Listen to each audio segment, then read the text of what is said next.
अच्छी विधानसभा की बहस वही होती है जहां आप आलोचना भी करें या कठिनाई भी रखें, लेकिन उसके साथ उसका समाधान क्या है, उस समाधान पर भी अपने विचार रखें। और इसलिए आपको विधानसभाओं की श्रेष्ठ परंपराओं को, परिपाटियों को आपको समझने की आवश्यकता होगी। आपको यहां पुरानी डिबेट, यहां बनने वाले कानूनों, यहां बनने वाले बड़े मुद्दों पर जो चर्चा हुई है उसका अध्ययन करना पड़ेगा कि विधानसभा ही राज्य और देश के निर्णय करती है। आज के इस प्रबोधन कार्यक्रम में इस ऐतिहासिक और विरासत धरती पर आप सबसे मिलने का सौभाग्य मिला।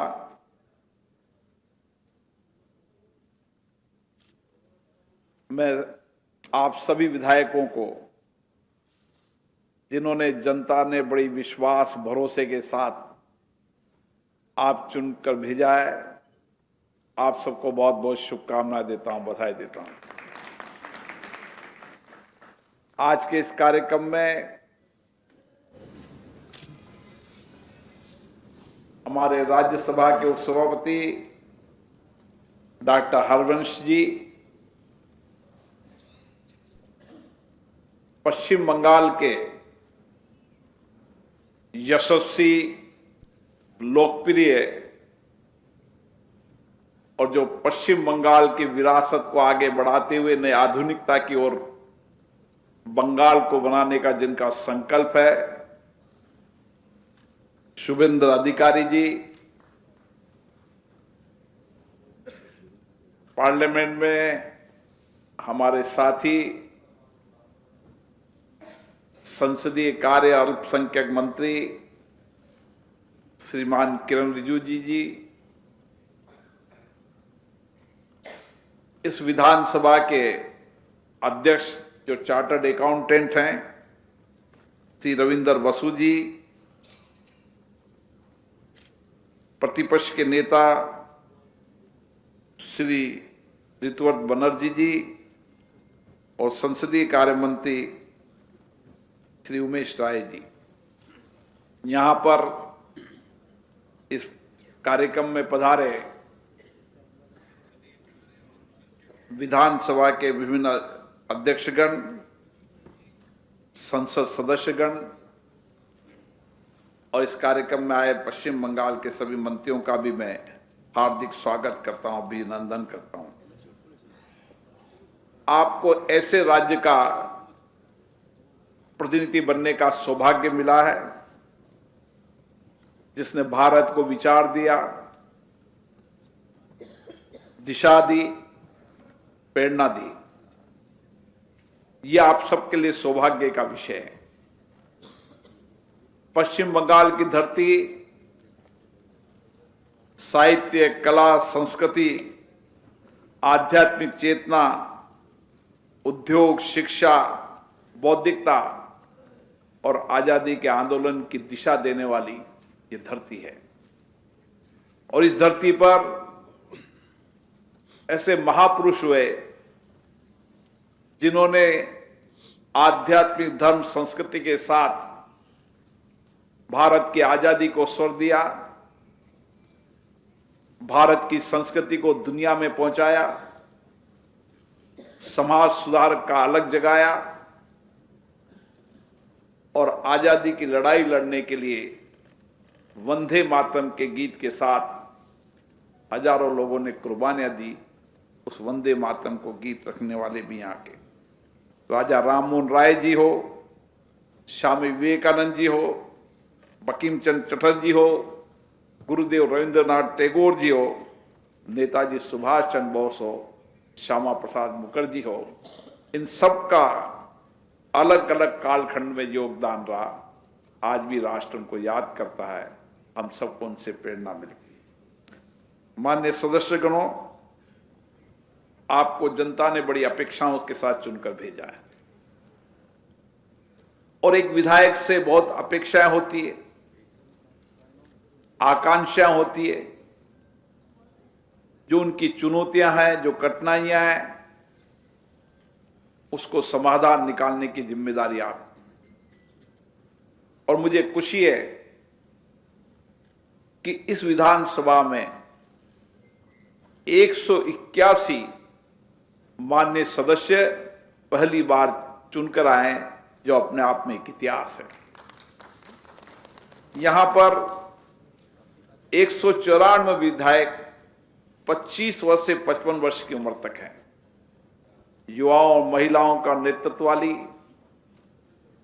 ये विधानसभा निश्चित रूप से आने वाले समय में आपका कालखंड लोग याद रखें। इसलिए हमें संसदीय परंपराओं, संसदीय प्रॉपर्टियों और संसदीय गरिमा को ऊंचा उठाते हुए राज्य के विकास के लिए योगदान देना है। और इसलिए एक विधायक की भूमिका कैसी होनी चाहिए। आपने जनता को चुनकर भेजा है, जहां आपकी एक अपनी विधानसभा की जिम्मेदारी है, वहां इस राज्य के विकास की जिम्मेदारी भी आपकी है। इस राज्य की नीतियां, कानून, राज्य के लोगों की आकांक्षाएं, ये भी एक विधायक की जिम्मेदारी होती है। इसलिए आप पूरे राज्य की सामूहिक आकांक्षाओं के प्रतिनिधि भी हैं। आपके हर विचार,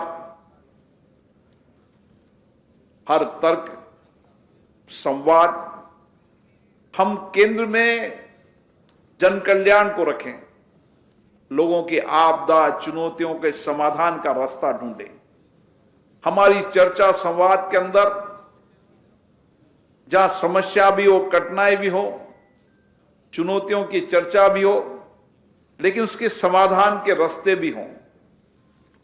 अच्छी विधानसभा की बहस वही होती है जहां आप आलोचना भी करें, जहां कठिनाई भी रखें, लेकिन उसके साथ उसका समाधान क्या है, उस समाधान पर भी अपने विचार रखें। और इसलिए आपको विधानसभाओं की श्रेष्ठ परंपराओं को, प्रॉपर्टियों को आपको समझने की आवश्यकता होगी।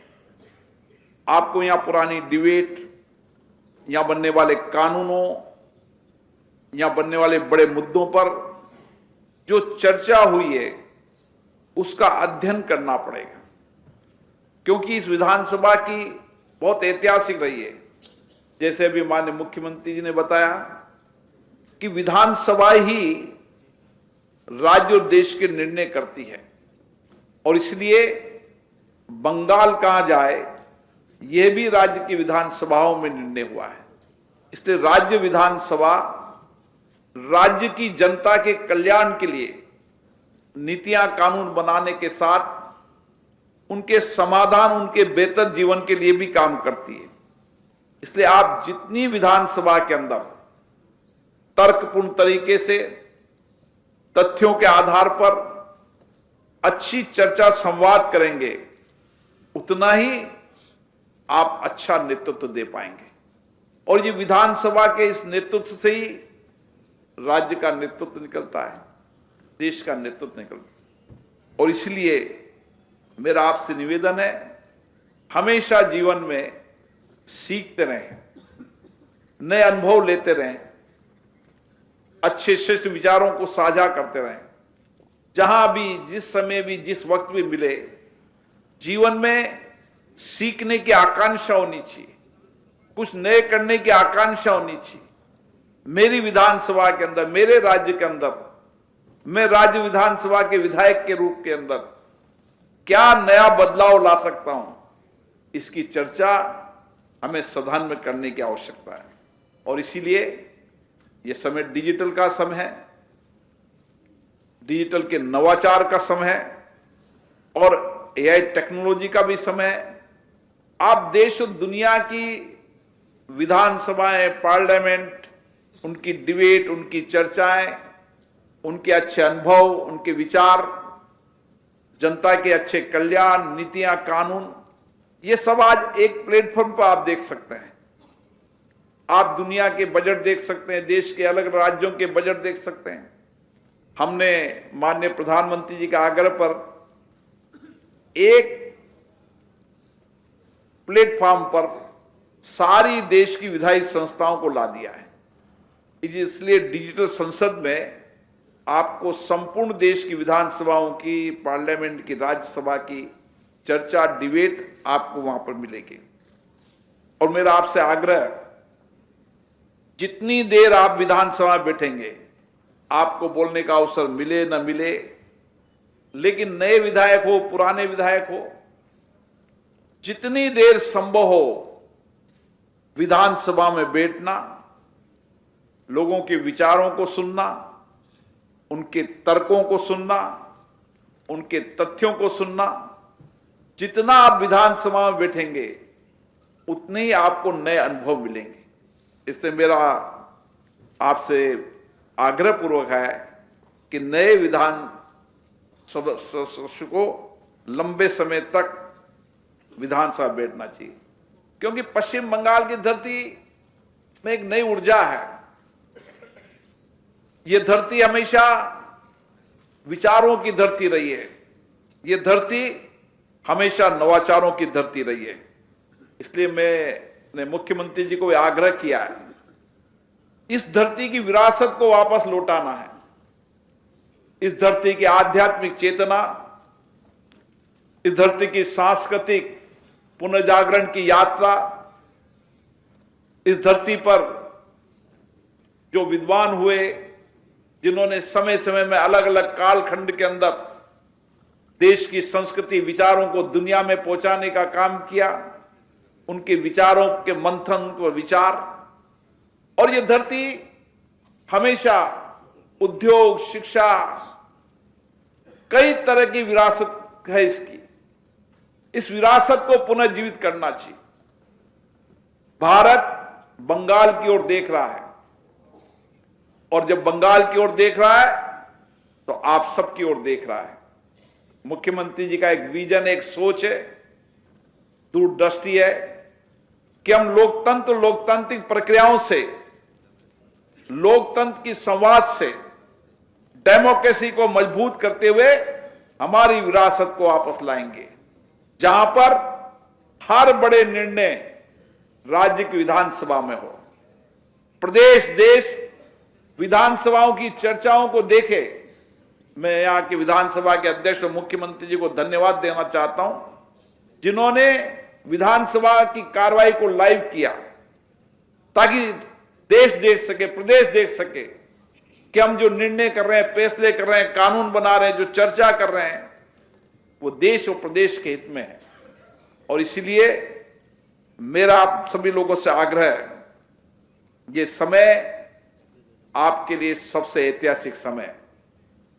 ये समय सबसे अच्छा समय है, क्योंकि जो आप आज जो फैसले करके जाएंगे, जो निर्णय करके जाएंगे, ये वर्तमान के लिए भी होंगे, भावी पीढ़ी के लिए होंगे।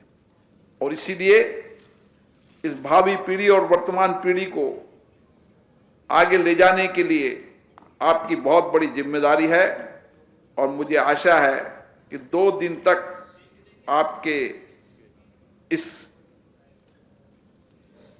प्रशिक्षण कार्यक्रम में आप चर्चा करेंगे, अपने अपने तर्क रखेंगे, कुछ सवाल जिज्ञासा होगे तो जिज्ञासा का सवाल भी पूछेंगे, और तर्कपूर्ण तरीके से कैसे चर्चा की जा सकती है, संवाद की जा सकती है, इसके लिए बेस्ट स्पीकर यहां पर आए हैं। और मुझे आशा है आने वाले समय में हम बंगाल के आम जनता की अपेक्षाएं, आकांक्षाएं, समाज के अंतिम व्यक्ति के जीवन को बदलना, यही हमारा लक्ष्य है। हमारा लक्ष्य उस गरीब व्यक्ति की आवाज को बनना। आपको इसलिए चुनकर भेजा है कि आप उनकी आवाज हो, उनकी कठिनाइयां, उनकी चुनौतियां, उनकी आकांक्षा, उनके विचारों को आप विधानसभा के माध्यम तक सरकार तक पहुंचाएंगे। सहमति असहमति लोकतंत्र में हो सकती है, कहीं आपको भी अपने विचार व्यक्त करने समय कई तार्किक चीजें कहने पड़े, लेकिन निर्वाक रूप से सदन में अपनी बात को कहना चाहिए। और मुझे आशा है आने वाला समय इतिहास आपको याद रखेगा। आपकी को जनता ने बहुत अपेक्षाओं से, बहुत विश्वास से चुनकर भेजा है, और इसीलिए हमें लोकतंत्र को, लोकतंत्र की परंपराओं को, लोकतंत्र की शेष संवाद को, चर्चाओं को और श्रेष्ठ बनाना है। हमें इसी विधानसभा से अपने तर्कपूर्ण, तथ्यपूर्ण, विवेकपूर्ण चर्चा कर कर कानून भी बनाना है, नीतियां भी बनाना है, और नीतियां कानून के साथ ब्यूरोक्रेसी के कामों की समीक्षा भी करना है।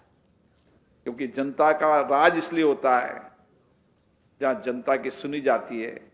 और हमारे किरण रिजिजू जी ने बहुत बताया कि यहाँ के विधायक, यहाँ के सांसदों की कितनी बड़ी जिम्मेदारी होती है, और यही भरोसा है। अब हमारा जीवन देश राष्ट्र के लिए, हमारा जीवन हमारी क्षेत्र की जनता के लिए, हमारा जीवन प्रदेश के लिए, और इसलिए यहाँ के मुख्यमंत्री ने कहा है कि ये जीवन अब जन सेवा, जन कल्याण के लिए है। हम बंगाल की जनता को जो अपेक्षाएं हैं, उन आकांक्षाएं, उस अपेक्षा आकांक्षाओं को पूरा करेंगे, और बंगाल की विरासत जो गौरवपूर्ण है, उस विरासत को भी पुनर्जीवित करते हुए आधुनिकता के समय नए युग की तरह 2047 तक विकसित भारत के सपनों को साकार करने के लिए बंगाल को विकसित बनाने का, बंगाल को सांस्कृतिक पुनर्जागरण, बंगाल को उद्योग व्यापार की दृष्टि से बेहतर बनाना, और लोगों की अपेक्षाएं, आकांक्षाएं, समाज के अंतिम व्यक्ति के जीवन को बदलने के लिए आप सब मिलकर काम करेंगे। आप सबको बहुत बहुत शुभकामना, बधाई।